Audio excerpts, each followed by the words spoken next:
বাংলাদেশ থেকে এই 4 দিন হলো বেড়াতে এসেছে আমার পিসি শাশুড়ি মা ও তার ছেলে বৌমা। পিসি যদিও 2-3 বছরে একবার আসার চেষ্টা করেই, তবে ছেলে বৌমা এলো এই প্রথমবার। যেহেতু দাদা ও যা প্রথমবার এসেছে, তাই ধরতে গেলে সবাই এদের নিয়েই ব্যস্ত। মাছ মাংস তাদের হাতের বিভিন্ন ধরনের ভর্তা। তবে পিসিমা আমার বিধবা মানুষ, উনি কিন্তু মাছ মাংস ডিম কিছুই খান না, ডাল শাকসবজি উনি এইসবই খান।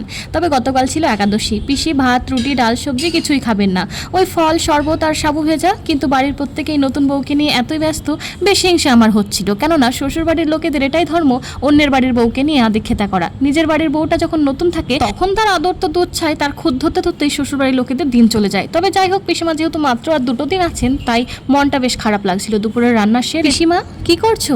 এই যে আয় মা বস, সাবু ভেজাচ্ছি, সন্ধ্যাবেলা একটু ফল কেটে সাবু মাখিয়ে খেয়ে নেব। শুধু সাবু ভেজা খেয়ে থেকে যাবে? হ্যাঁ তাই তো করি প্রতি একাদশীতে। আচ্ছা পিসিমা, তুমি কি একাদশীর দিন দুধ চিনি এগুলো খাও?